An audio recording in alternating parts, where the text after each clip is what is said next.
we are live. I hope everybody tuning in, if anybody tuning in yet, no, we don't have any viewers yet, but once y'all do tune in, I hope you're having a wonderful weekend. We're gonna cap this off right and get a good start to next week. Yeah, where we're gonna be working hard and doing our best in everything we do, just like we always do.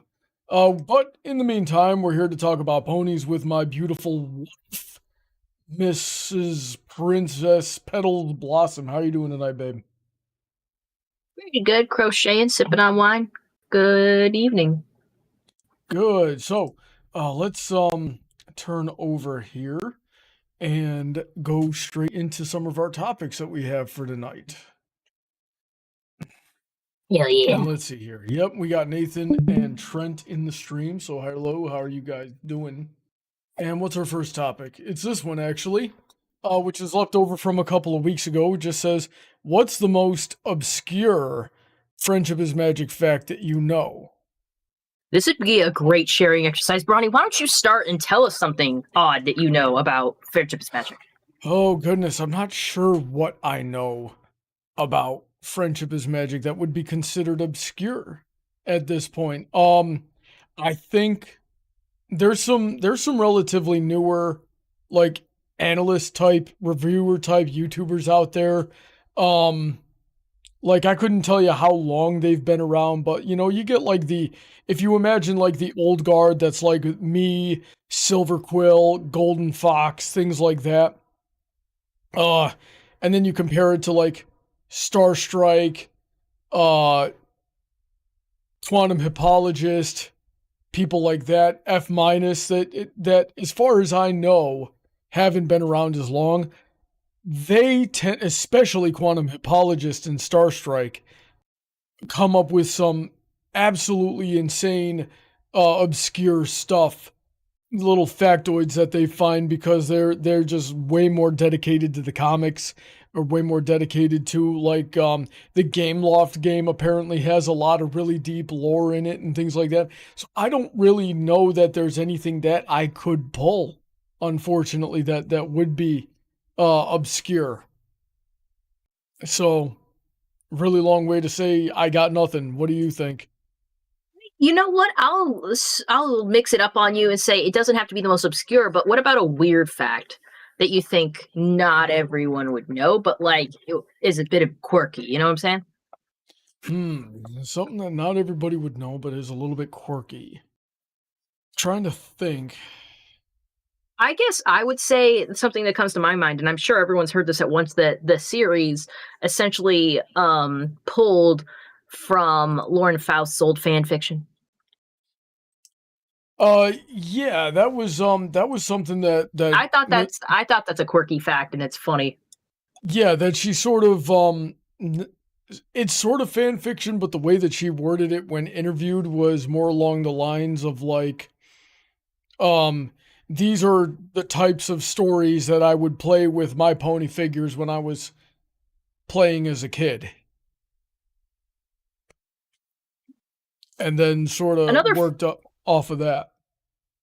Another funny one that I didn't know for a long time, so forgive me, like maybe someone in the crowd didn't know this either, was that Trixie was originally designed to be a guy, and I don't know actually what the reason was for the switch, so that might be another fact right there. I know most people know it by now, but it was news to me. Like, I feel like only in recent, like, years, like even maybe the last couple did, like, was that said to me, and I don't really have something backing that up, but I'm sure someone said, like, someone from the show staff was like, oh yeah, Trixie was a guy originally. Yeah, and I think that was another factoid from Faust, and then that leads everybody to that believe that, like, Trixie is trans and something like that. I wasn't gonna touch that. Well, it drives me up a frickin' wall. So let's see what we got here in the Reddit though. Applejack names all of her hats. That's I think I remember that. Yeah, we know. I don't think we ever saw that in the show, but where did they mention that? I just thought, I think it was one, I think it's related, but Hot Topic used to have like a thing called Hot Minute that would play in their stores, and they did it with all the My Little Pony characters at some point. That's where we got the origin story on Applejack's hat that she was wearing at the time, at least, that she wanted at a county fair. But something about Rarity is that Rarity predicted that Spike would get wings. It happened in her Hot Minute where she talked about everything, and she talked about how great Rainbow Dash's wings are. And then Spike's like, "What about me?" Because he's there, obviously. And she goes like, "Oh, of course, Spike, you have great wings too." So Rarity predicted it. And this is also me coming back to that one commentator when I was watching it on YouTube. She's like, "Why would Rarity say that? He doesn't have wings." And I said, "He could grow some." So basically, I predicted it too, and I was right. So fuck you, YouTube commentator. Yeah, screw you, random citizen. Oh, that's like I would have guessed that because I remember those Hot Minutes, and some of them were actually kind of funny. And I remember her saying that too, but it aired like 4 years too early, so they must have had it like written down there and recorded it, and then they just, I don't know, maybe they just released it, or maybe it was meant to be played like she was making a prediction, like, oh yeah, you could grow wings. I'm sure it was a joke, but the fact Yeah. that like what it came to be canon, I choose to believe Rarity is clairvoyant. She's a unicorn. It could happen. Alrighty then. I hadn't seen too many unicorns with clairvoyancy. We've Well, seen she's some kind try of to do like the fortune best, telling, so but you would. By the way, guys, don't forget, if you got a topic that you want to jump in with or want to comment on something that we're saying, in the description, there is, on YouTube especially, there's a link to the Discord server where you can go in there and tell us what you want to talk about, and we might let you on the show. Let's see here.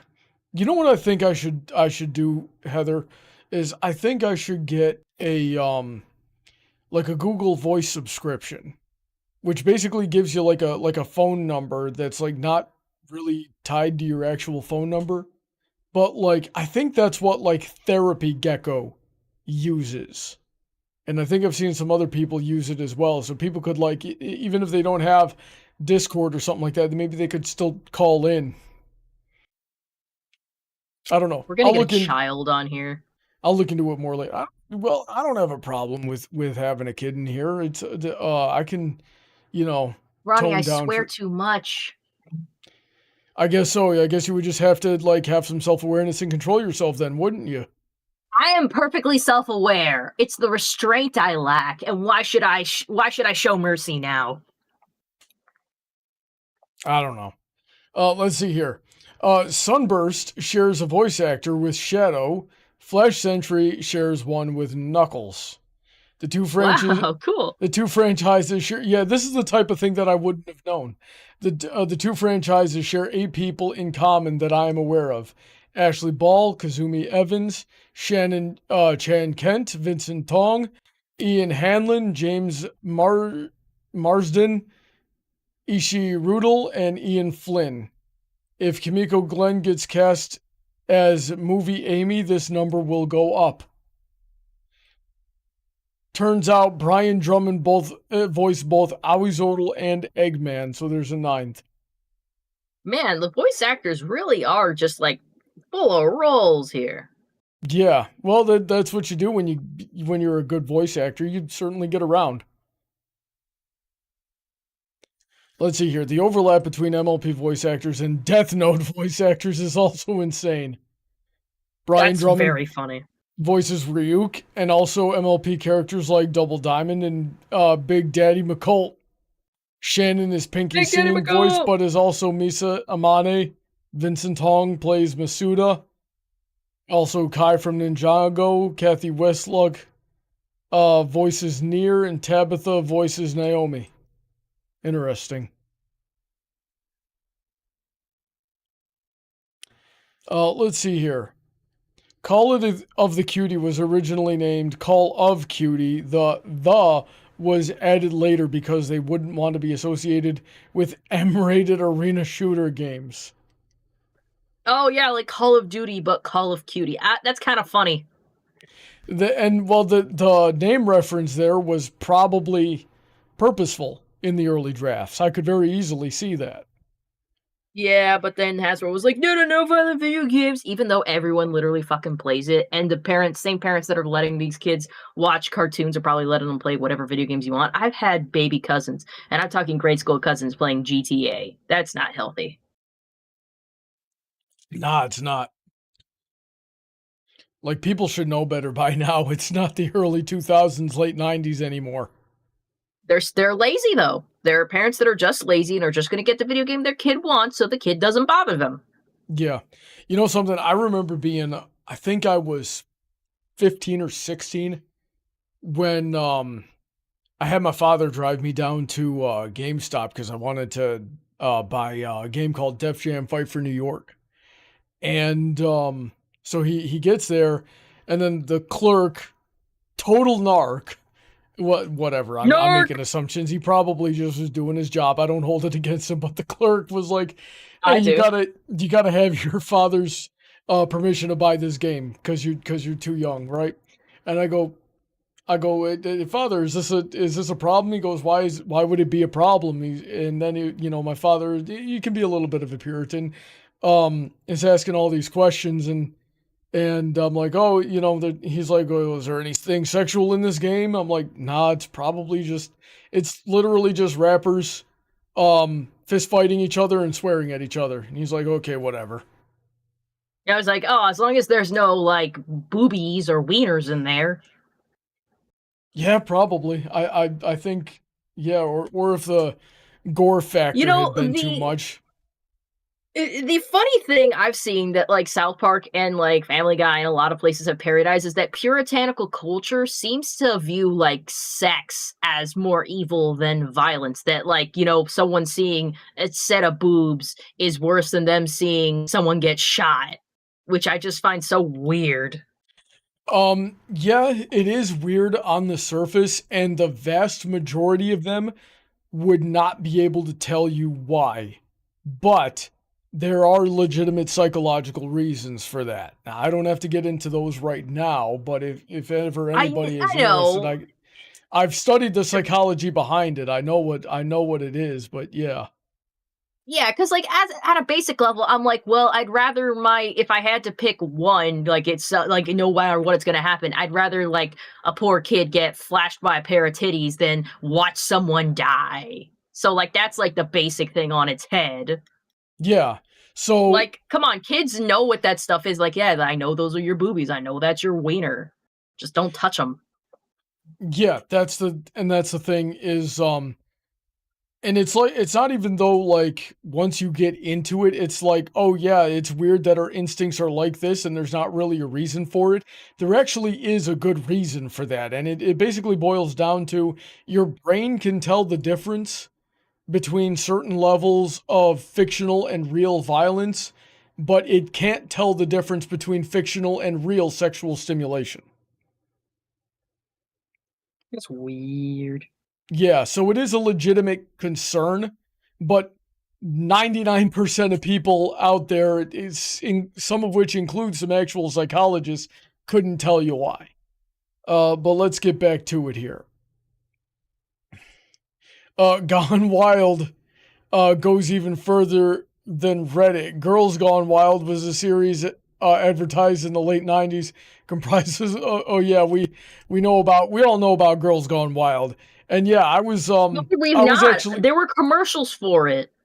Yeah, I was actually surprised that they named that episode or what did they name it? Gone Wild, yeah. And I could have I was like, I feel like they're missing the word grannies there. And I sort of suspected that this was the case. And even now I have to like correct myself in my head. I was like, oh, that episode is not called Granny's Gone Wild. I freaking just a side note, I think I've told you this before, but like when I was younger, like I don't know if cable just didn't like monitor its advertisements very well, but I would be watching like Cartoon Network, and I swear it wasn't even that late in the day, and I saw like a commercial for a local strip club. Like, this was a local strip club. Because I knew because we drove past it a couple times. But yeah, like, I saw a commercial for a local strip club, and I'd always wondered what it looked like on the inside. And then I saw the commercial, I'm like, oh, so that's what the strip club looks like on the inside. Oh, by the And way, I didn't even think it was weird.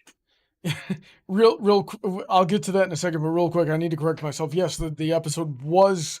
I said that the episode was not called Granny's Going Wild. It was, but I meant to say I'm surprised that they named it that. Anyway, yeah, that's Because it was funny. yeah. So, and what you just said, Heather, I know exactly what happened there because in 2008, one of my jobs.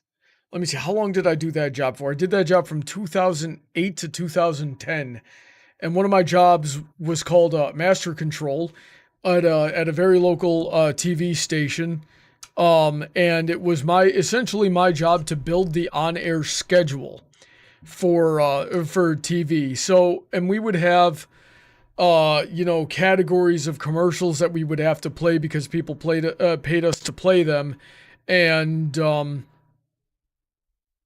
but we would have to be sort of cognizant of what the commercial was about and ask ourselves, would this commercial sort of fit with the theme of whatever show is playing right now? And there were some times I screwed up.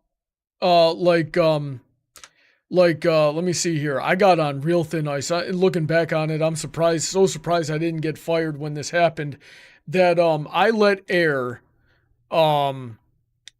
there was a movie that I was supposed to download manually, and I forget how, but I screwed up the download.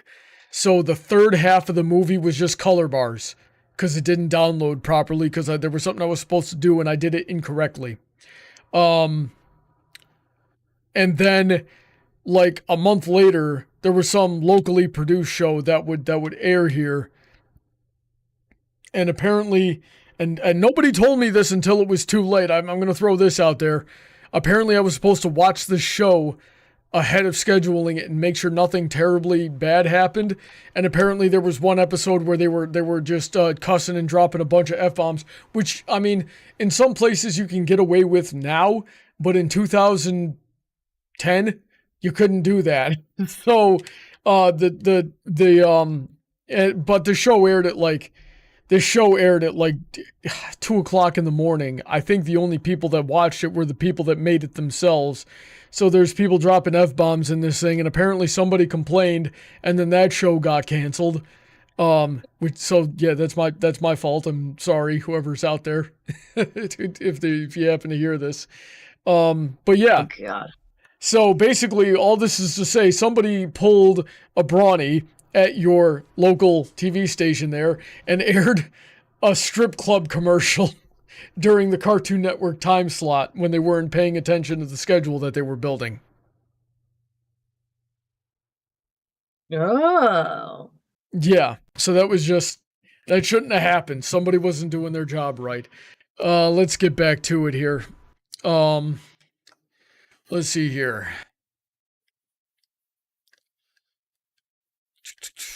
Luna's voice actress also voices in the Japanese dub. Oh, that's cool. Luna's voice actress is Tabitha St. Germain, isn't it? Look at the OP comment though. What? No. Scroll down. Like, look at the same thread at the very bottom of it. The OP comments. Just Googled it, and it doesn't seem to be true. I was about to say I don't think Tabitha knows Japanese. She sure as heck isn't like really, natively Japanese.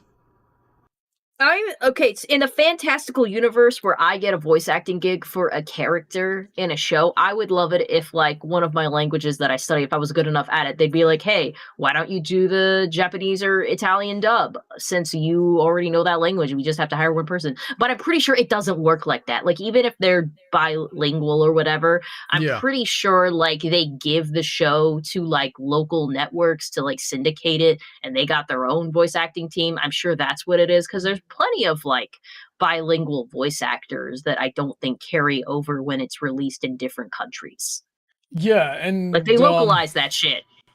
yeah, I was like, I had to go look it up real quick because I thought for a second they might say like, oh, they meant her singing voice, Kazumi Evans, because if you think about it, Kazumi kind of sounds like it might be a Japanese name. But so I went and looked up Kazumi Evans real quick. She doesn't look Japanese at all. I don't think Kazumi Evans is at all Japanese. Well, it doesn't matter how she looks, honey. It matters what she knows and her connections. No, I suppose so. But basically, Like, what I'm saying you wouldn't guess from my niece that she was biracial. You probably just would have thought she was Asian. Is she not? She isn't just Asian, honey. She's biracial. She's not all Asian. You gotta account for everything that's in there. Well, it's about being more than one thing. Yeah, she looks more Chinese than anything else right now, though. Now, that might change. That might change as she grows up. Now, to be fair, yeah, I think I've mentioned to you that my family's genetics sucks. No matter what, the offspring of anybody of our family is going to look like the other partner. Yeah. So congratulations, Brony. If you ever get this shit pregnant, you're going to get another you. Indeed. My family does have strong genetics. Well, my mother does, actually. Have you noticed, Heather, that my siblings look like my mother? I'm trying to think. I need to look at a picture of both your parents because I kind of see you and your dad, but like your mom does have this dark. To be fair, honey, I've never seen your dad with his original hair color. He's been gray the entire time I've known him, and your mom has very dark hair, and you all have very dark hair. And eyes too. Well, there's pictures of my father when he was younger, hanging in the hallway. You can go see those, but like, I'm not gonna walk out right now, though. Yeah, my father in those pictures is roughly the same age as I am now. So, and it wasn't until I hit my 30s that I finally started looking at like my father. Everybody thought I was like switched at birth for the longest gosh darn time, because I don't look anything like them. My skin is lighter, my face is rounder, I'm 6 inches taller.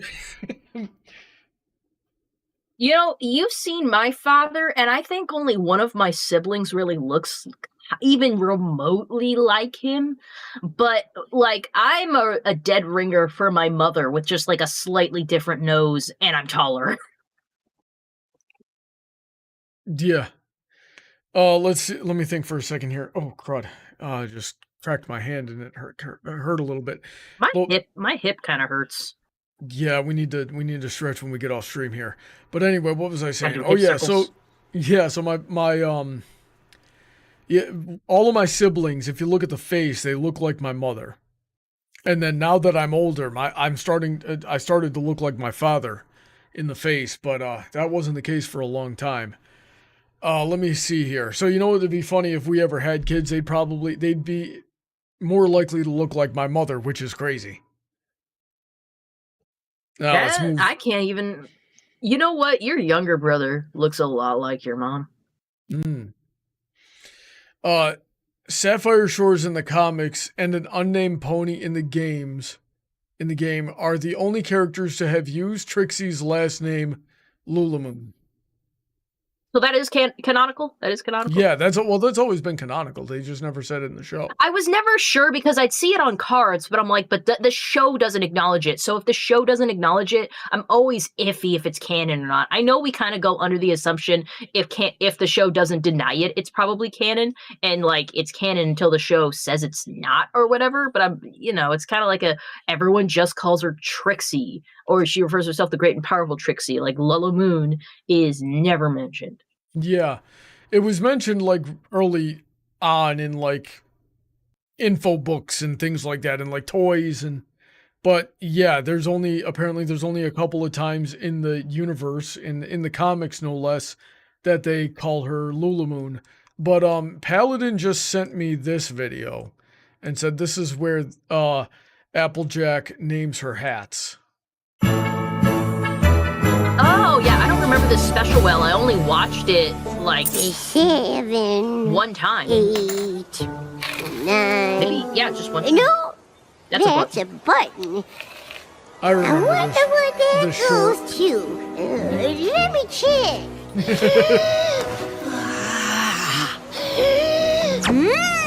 Don't you just love Granny's heartwarming fruitcake?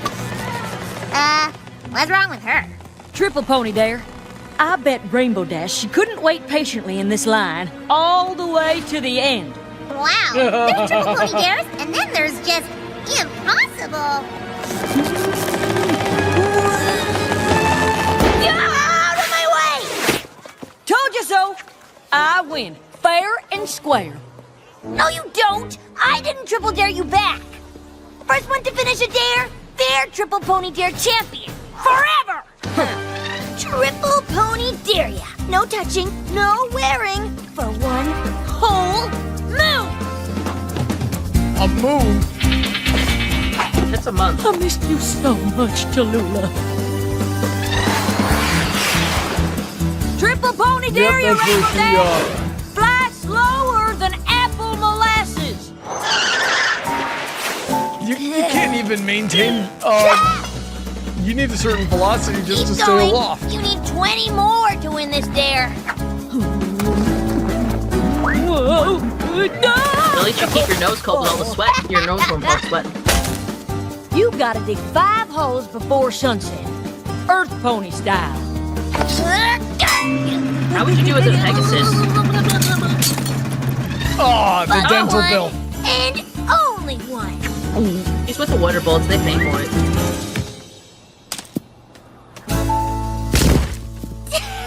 Damn. So close, though. Find a triple pony dare champion forever yet? So I'm gonna say this though about this video is that a lot of these aren't dares. At least is the way that I would define them. I would define a dare as like, hey, this is something in one way that you don't want to do. Like it's gonna take a lot of bravery, or it's gonna be something that like goes against your nature, like waiting in line for Rainbow Dash, or wearing your hat for Applejack. Those were dares. The rest of these were skill challenges. Yeah, these are all challenges.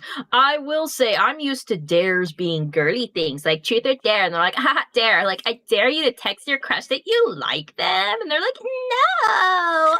Yeah, you see, the life-ruining stuff. That's, It should be me Oh, that's if Rainbow Dash didn't keep coming up with such low-down, nasty dares. Me? Do you know how hard it is to fly slow? I just figured out how to settle this whole thing. You did? Uh-huh. I triple pony dare you to quit daring each other. No way! Me neither.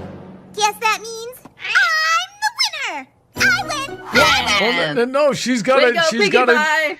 Pinky's got to win a triple dare back. Somebody's got a triple, like, and then she wins. I win. Oh, come on, it's Pinky. You know she'd win. Why even bother? Love her. She's like second best in my book. Alrighty then. Let's move on. If I wanted to see that other video that said Toph being filthy rich for 10 minutes straight. I gotta know. Well, she came from royalty. What else is there to... I don't know. I want to see her do rich bitch shit. I'm surprised with her background. The fancy lady pause this day for a sec. spa sounds like my kind of place. Are you ready honey, for pause some this. serious pam? What's up? I was gonna say, with how rich and probably well privileged her life was, I'm surprised life on the road didn't daunt her any more than it did. Like she was saying, like, what? I can't eat like a whole buffet worth of food, or like, what? We don't have soft beds to sleep. I mean, I guess as an earthbender, maybe it doesn't matter. But like, yeah, she definitely didn't cut. She came off as kind of a brat sometimes, but she definitely didn't like hit the boxes of like a spoiled rich kid stereotype, despite, you know, having all the setup for it. Well, that was because she A, hated where she came from, and B, got adjusted to roughing it while she was learning earthbending from the badger moles. So I it's guess, like but you think she would? Like, I'm talking about, like, she doesn't get the concept of money, where she's just like, "Hey, I want this thing over here." And they're like, "No, Toph, we don't have all, like this many gold." She's like, "That's not even that much." Like, an instance like that. Like, it never happens. Oh, I guess okay. because she doesn't want for much. But, yeah, we don't have to watch this right now, obviously. We gotta get back to work. Yeah, Toph isn't terribly materialistic. All right, let's see here. If Twilight Sparkle got stuck in the world of Canterlot High forever without any possibility of returning, what would happen? What do you think of this concept? What are your thoughts on this? I don't know. I think it would incredibly suck. sad it would be. Yeah, I think it would suck. I would think be she'd be incredibly depressed for the rest of her life.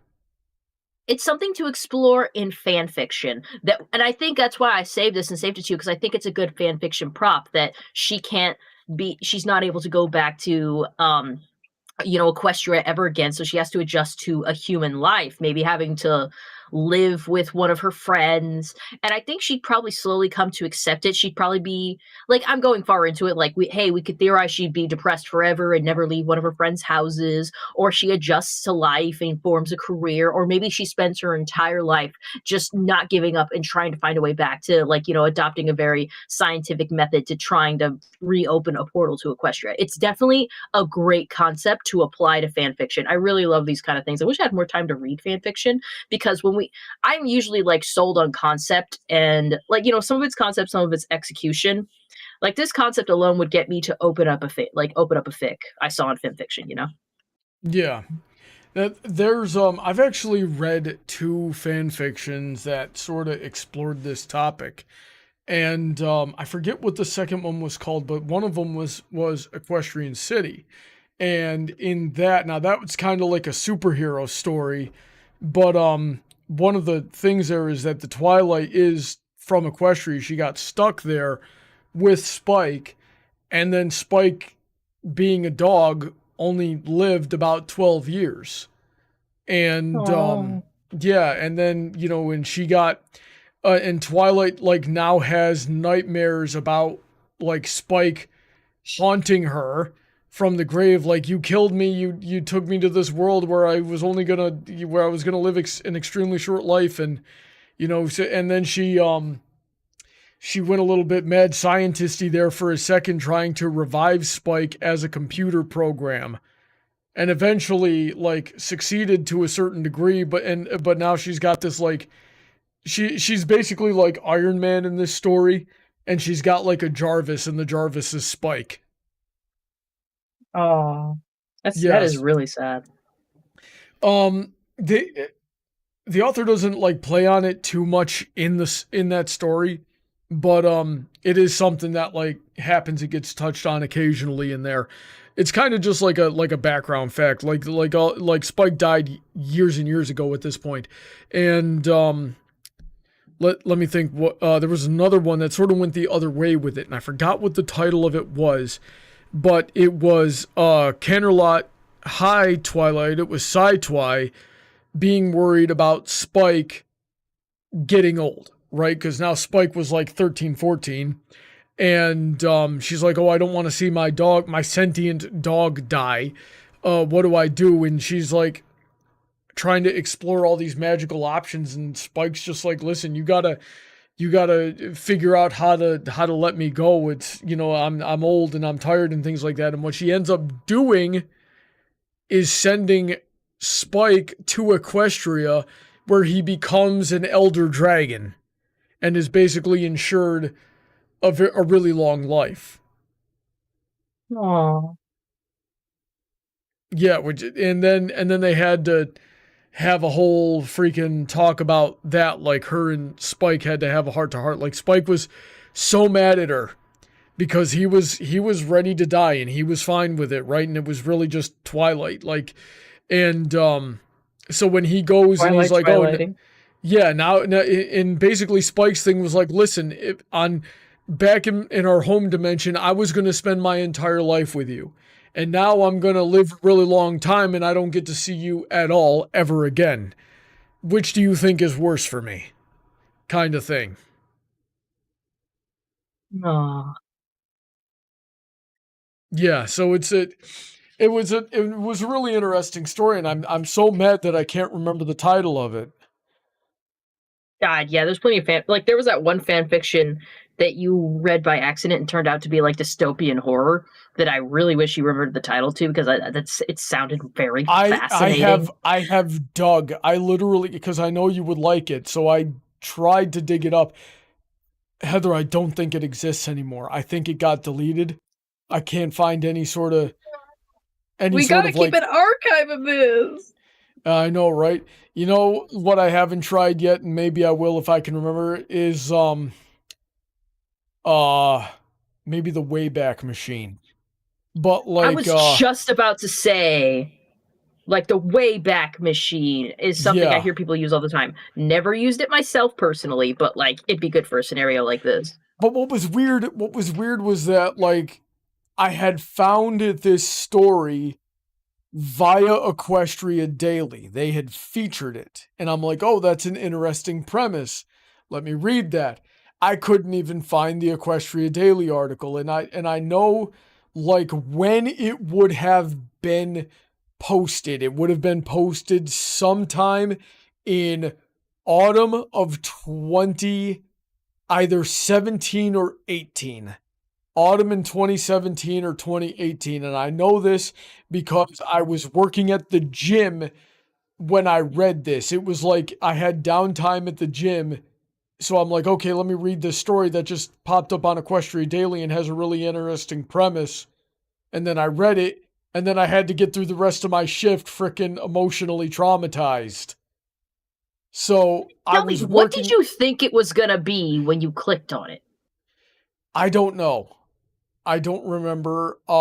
It was the description was something along the lines of after Cadence returns from 1,000-year banishment, from becoming a nightmare, she has to learn to cope with the new world or something like that, right?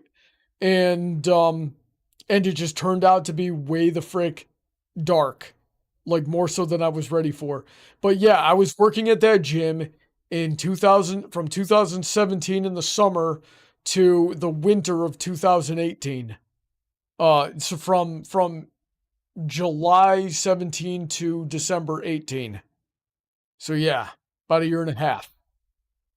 So that's when, and I know it was autumn. So it was autumn of those 2 years. I don't know. Maybe I'll take another look and try to find it. So let's see what some of these comments say real quick. Sunset Shimmer destroys the portal. The elements of harmony are lost to Equestria. Equestria probably falls as the Everfree Forest expands, maybe even taking over everything as the Pegasi lose their ability to control the weather and Earth ponies can't work the land anymore. Tarek probably wins. Meanwhile, the Sirens become interested in the elements as they discover their presence. So now the Sirens are on the elements in this world, and Equestria falls, basically. Jesus. Yep.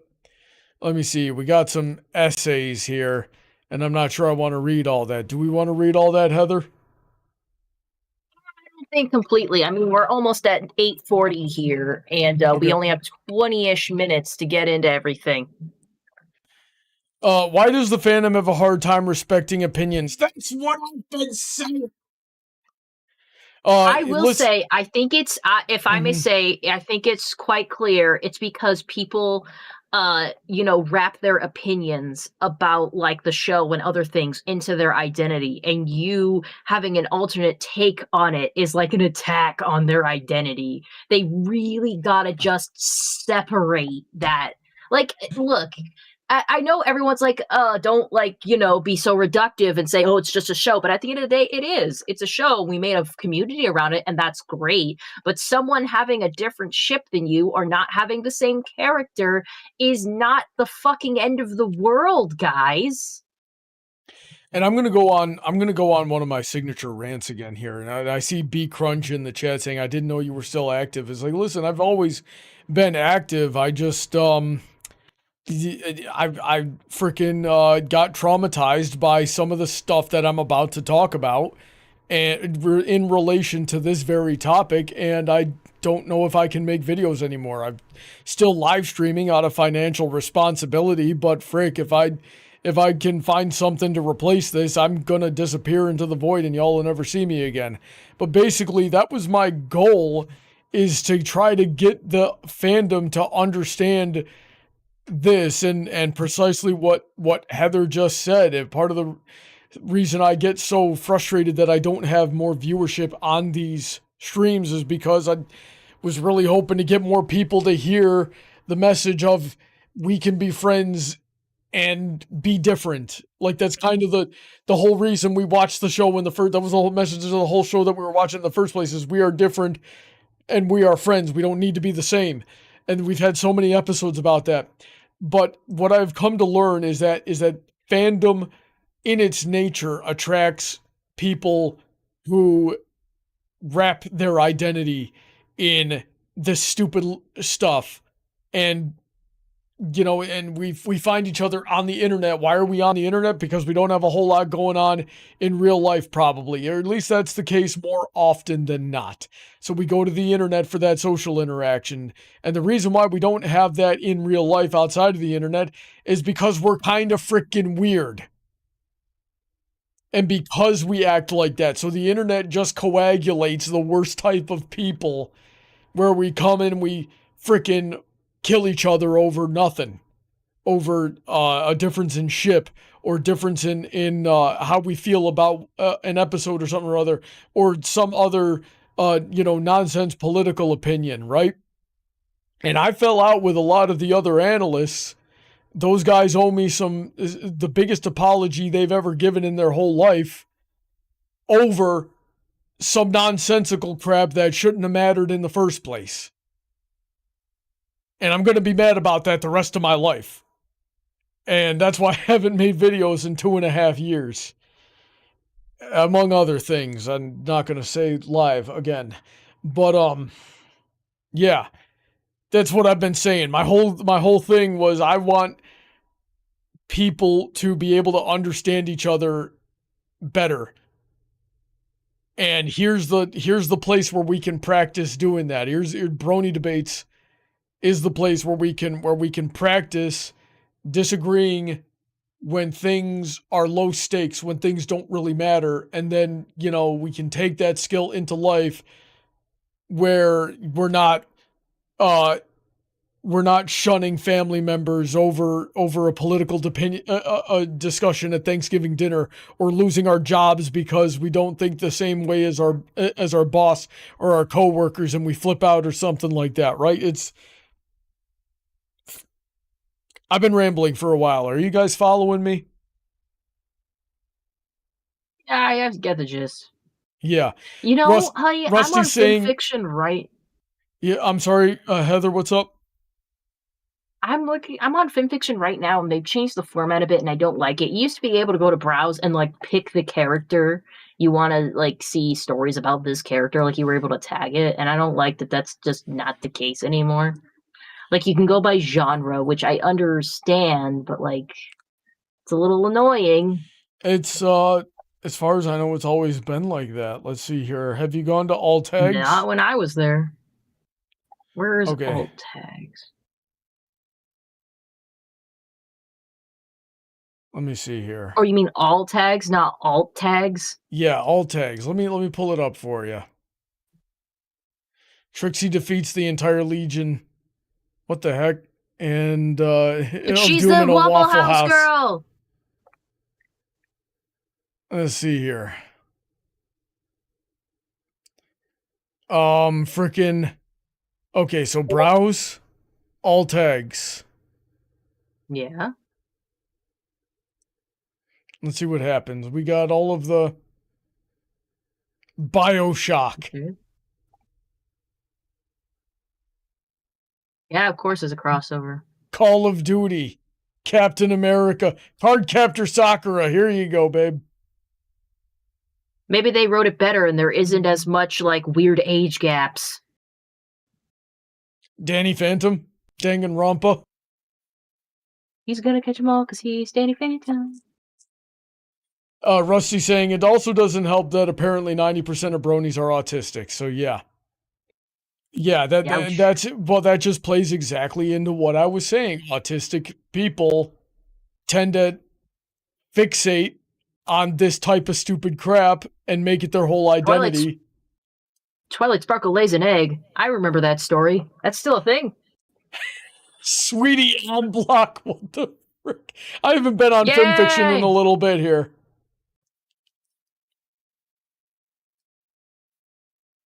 All right, I'm under cadence, so 1,000 words. I'm sure that's amazing. I'm going to read that later. Okay, What does the so we rest of have this to do say? Hashtag. Doesn't every Hashtag. fandom? So yes, every fandom does have this problem. In some, Yeah, it's yeah, nerds. and I don't even think like that. Like I've said before, that I think the Brony fandom is a lot better than other fandoms at certain things. Like I would say that we are better at making friends. However, we are just as bad as everybody else about dropping friendships over stupid crap. And yeah, I've said it before that like the Brony fandom at the very least is better about keeping child predators out of the fandom, or at least we're more likely to punish somebody. And I think in a matter of ratios, we're a lot less likely to have child predators than, like, say, the furry fandom, especially. Let's see here. Because the fandom is made of humans.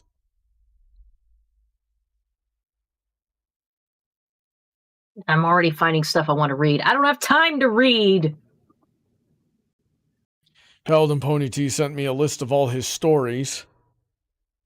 What? Paladin, I don't have time to read. This isn't. You brought yourself to. You sent me a link to. That's your story. Right, and the way that this works is that if you go to manage stories like that, Paladin, you're gonna pull up your own page. Hey, this is my page. I wrote one story. It sucked. I wrote stories too. Let me see if I can remember what I wrote. Let me see. Heather Blossom, my profile. The Heather Blossom used to be my name. I was in too many groups, watching too many people. Yep.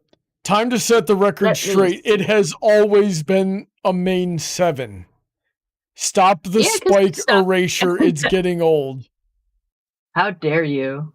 I wrote 2 stories. I made the first chapter of When Rainbows Fade, and I wrote like a entry for that one contest for like when Turnabout Storm was first doing that, and they wanted a sad ending. I wrote that. I wrote short stories. I think I had drafts. Let's see what else we got here tonight. How many bouncers would it take to contain Apple Bloom? Did we already cover this one? This one seems familiar. I think it was probably another character. It's always that. Yeah. No force on Earth can contain Apple Bloom. Yeah. Especially if she's got her friends with her. In the MLP world, she could probably outmaneuver the amount in the pick until they finally catch her. In real life, a small horse would be did you see the other one? No, I didn't. Hang on. Yeah, these freaking dudes. That's right. We tackled this before, but the question was, how many bouncers would it take to contain Sweetie Belle? Oh, so we're doing it for each of them. Oh, man. Then we got to talk about Scootaloo. I don't know. Let's see here. I don't think I have one for Scootaloo. No, they didn't make one for Scootaloo. She would obliterate any single-digit number of men, so we'd have to start with greater than 10. You better send bachelors. What? D. Hoover, what does this mean? What do you mean? I can't even think if, like, that's a mistype or something. I don't know. All right. Here's a link to Paladin stories. Is that magical girl Utena as a freaking unicorn? It might be. I wouldn't Why put am I it saying past magical him. girl? I don't think that was it. It's like a revolutionary girl Utena. Because she wasn't magical. She had a sword. She was just good with Yeah. it. I was so confused by that anime when I watched it because like it was like that time where like you didn't know if like an anime or show was gay unless they straight up said it because they always played it like kind of close to the chest, but like we're kind of pushing the boundaries. Like you could think it was a friendship thing, but it was getting real intimate. Not like it looked like they were gonna kiss, but then again, anime, everyone's always kissing everyone. So I was watching like several seasons of Utena, just wondering like, is it gay or is it not? Because they're not saying they love each other. I get that they care, but like, are they gay? Eventually went to Sweetie with it, and she's like, yeah, they're totally fucking gay. And I'm like, okay, because I got frustrated when they wouldn't just fucking say it. Just say that you're gay. I if remember if you write anime about night girls, if they're gay, tell me they're gay. I don't want to guess. when I was in high school, Buck Wild was telling me about this show, and he's like, "Oh, it's really good." I'm like, "Okay, well, when we get time when we're hanging out, you want to put it on?" And he's like, "You might not like it," and he tells me like what it is, and I'm like, "Yeah, you're right. I wouldn't like this freaking show." So then he tried to make me watch Rosario. Yeah. To be fair, I still don't know really what the plot was about. I got that something was going on with the world, but I didn't really get it. It was mostly about the relationship between Utena and I think her name was Ufime, or something like that. Yeah. So I don't know what the actual plot was about. Well, anyway, after that, he tried to make me watch Rosario Vampire, and I got through about a half an episode of that before I beat the frick out of him for making me watch that. I watched everything of that was on Netflix. Ah. That was the one I had on my DS, and I watched it in front of my family because, like, as long as you weren't looking at it, it wasn't that weird. But then they had the freaking teacher who was turned on by math equations, and I was just like, well, this was weird. I don't even think I got that far. I have no idea what you're talking about. You didn't. You definitely didn't. Half an episode. All right, what do you... if you could give a hug to any MLP character, who would it be? No, we talked about this because me and DJ were in big disagreement because I was saying Fluttershy would be the best to have a hug from because you earned it and it'd be a soft, very soft hug. Like, we went through all of them and I was like, I don't think I want a Pinkie Pie hug because it'd be too much energy. It's too forceful. And Applejack would probably squeeze me too hard. And I don't want a hug from Rainbow Dash. And like Twilight doesn't even seem that touchy. So a little hug from her just seems cordial, as well with Rarity because she doesn't want you to mess up her hair. So I think Fluttershy is the best hugger. Just to recap, I think she'd have the best hug. See, I think Pinkie is the best hugger because she definitely puts 110% into every hug. Brony, you gotta understand, I don't even really hug my family that much. You are the person I have hugged probably the most in my entire fucking life. Nice. So, like, I don't like a forceful hug. Like, the hugs that I have between you and me are special. I don't want those hugs from other people. Mm-hmm. So, like, I like a Fluttershy hug because it's genuine, it would be soft and manageable. I don't like the idea of having a charged glomp from Pinkie Pie or a very tight, strong hug from Applejack. You were the only person that can do that to me. Indeed. Well, additionally, these days, whenever I give you a hug, we're essentially rolling a dice on whether or not it's going to be chest. Oh, also, like sometimes your hugs revolve into like, okay, let's straighten out this spine again, and we're getting some back cracks in there. Yep. Sometimes when I give you a hug, I'm checking your upper and lower back for kinks.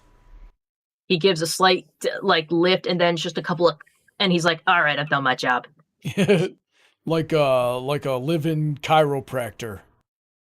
That's why Kun visits us at least once a year for his appointment. Yep.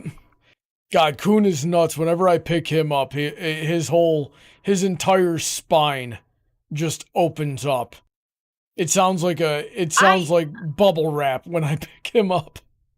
I think Kun needs to start doing some yoga. Yeah, I did that to your mother too. Your mother didn't think I could lift her, but your mother's not as heavy as she thinks she is. And her Oh, honey, you didn't get to give her a chiropractic hug when she came over for Thanksgiving. I suppose I didn't, gosh darn it. You have to give it to everyone, Brony. You got to give it to her. You got to give it to my sister-in-law. You got to give it to my brother. You got to give it to that freaking baby, too. Yeah. Did you hold the baby? No, I did not hold the baby. No. I didn't hold the baby either. I realized that as they left. Like, oh yeah, I didn't hold the baby. I kind of just watched it. Nobody ever asked me to hold the baby, so I wasn't gonna hold the baby unless I was asked. It was nice of them. I wanted to hold the baby. If you wanted to hold the baby, I'm sure they would have been fine with it. I don't like asking. This is Aventicus's story.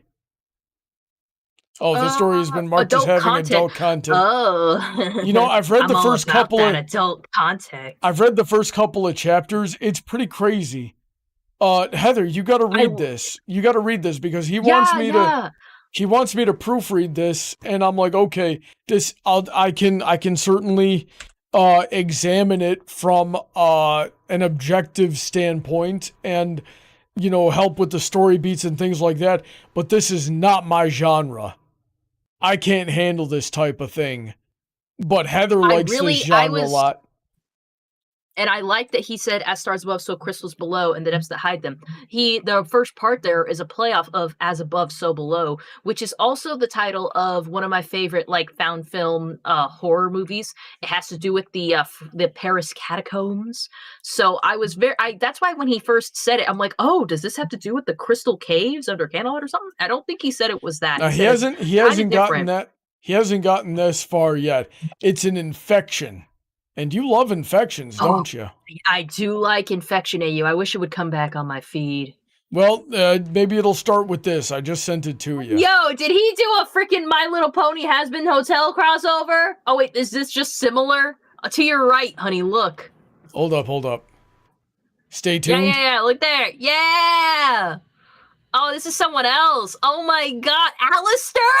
It was Fluttershy sent me that link right now. Oh, jeez. Look at these tags, Heather. Yo, Fluttershy is humanized? Oh my god, they fucking ain't they? Oh my god!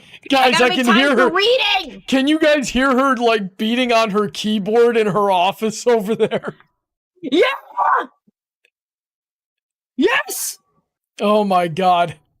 I'm gonna make so much fan art. I'm gonna give Fluttershy sick titties. Alistair may be Arrow Ace canonically, but in my mind, he's demisexual. He only does it with emotional connection, and Fluttershy's the emotional connection, motherfuckers. Well, isn't that what Arrow Ace people kind of do anyway? No. Okay, so, like, to explain this to you, you know ace means asexual. They don't really have... Yeah. Well, this is oversimplifying it, by the way.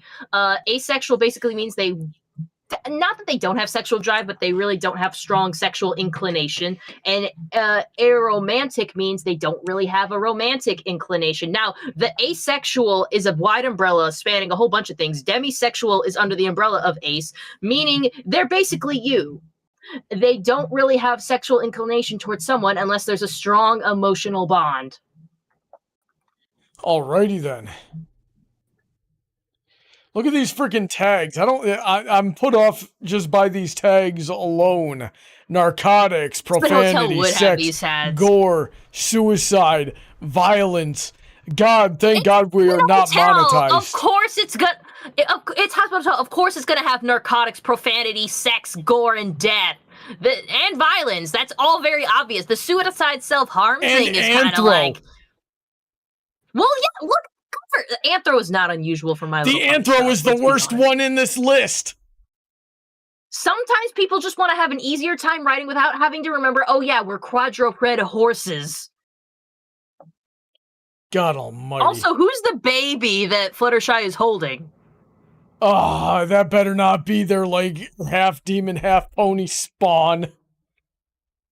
I sure hope it is. God dang it, another bot. We almost went a full hour. Oh, yeah. Be gone! I'm gonna read the prologue to this. Oh, jeez. It starts with Charlie at Comic-Con. What? Yeah, I don't know where this is going.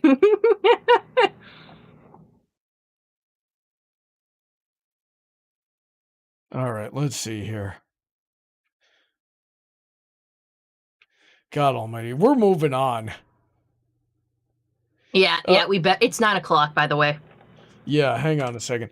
By the way, kids, take some advice. Don't frickin' marry a has-been hotel fan.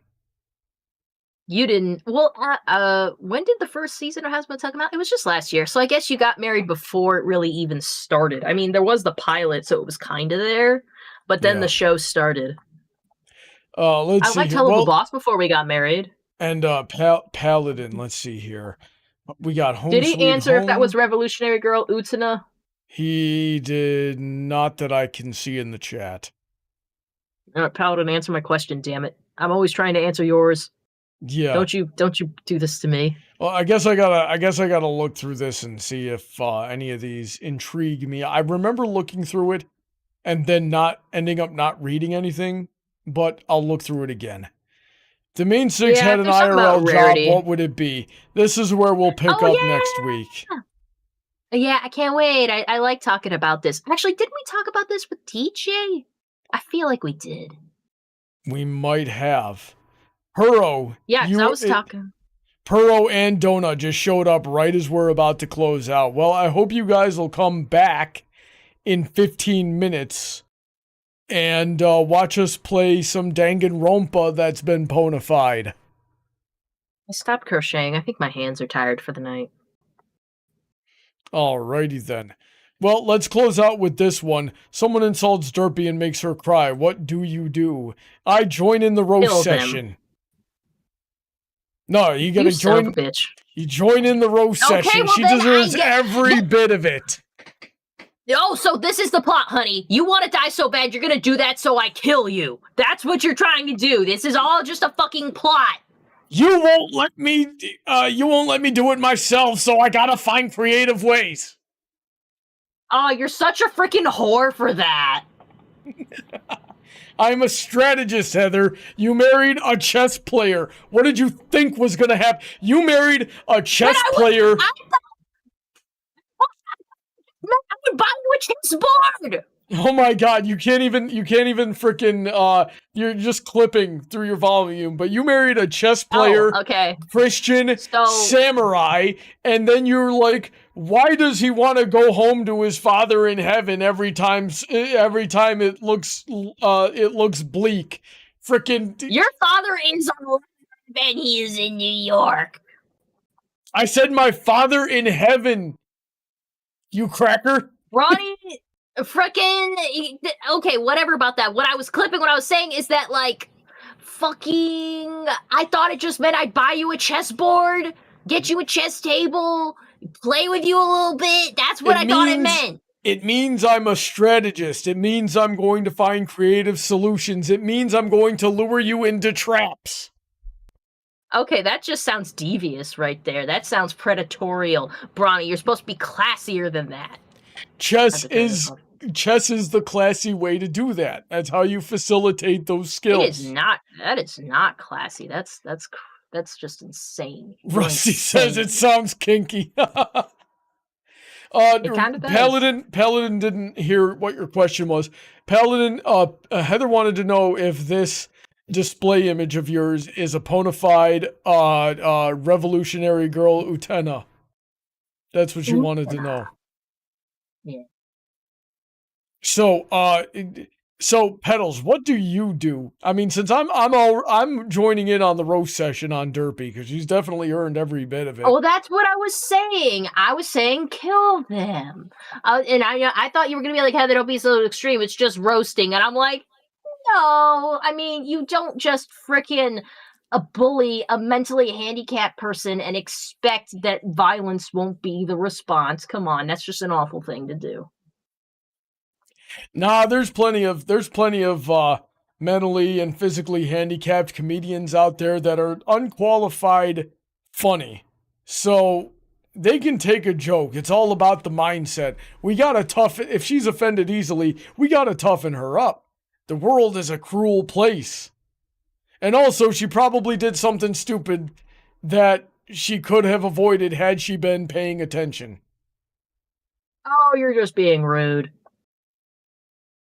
I don't know. I've learned my lesson of giving people like Derpy and Trixie too much leeway. They don't learn if you do that. And then everybody's constantly picking up after them. We've had friends like this, Heather. To be fair, she did wreck Town Hall, and then Applejack was going to pay for it. Exactly. That was an oopsie. That was an oopsie. Goji lying, saying you send Derpy to California to toughen her up. No. California is going to make her liberal. We're not going to do that. Well, it's also going to make her poor and experience poverty. She does that. She does plenty of that already just by being bad at her job. You know, this reminds me of another fan fiction you would probably like. It's called the Speedy Shipping Services, and it's like just a fanfic following her under her other name she had before, Ditzy Doo. Yeah, and her just trying to be a single mother and work a good job. She's a widow. It's a good story. You'd like it. Yeah, I've heard about it. It's a very popular story. I just never got around to reading it, which I sort of wish I had. Maybe I will. Burning Donut and Goji Lion are like, Florida, Texas, take him to Detroit. No, not Detroit. It's okay. Detroit's a ghost town at this point. There's nobody even there anymore.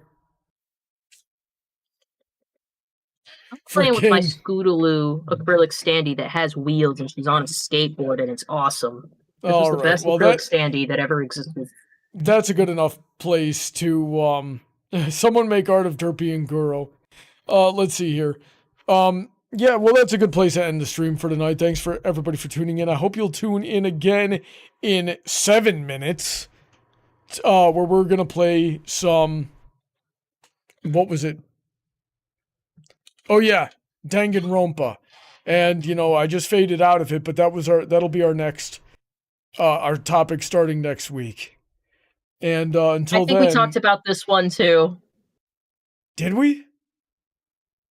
I vaguely remember. Maybe I just thought about it. We should check with DJ. I'm pretty sure he was there. Yeah, well, we'll figure that out. Anyway, I hope everybody enjoyed the show tonight. We'll see you again in a few minutes, and if we don't, stay safe, God bless, and have a wonderful day. Why are we getting so much chat right at the very end? We'll see you again.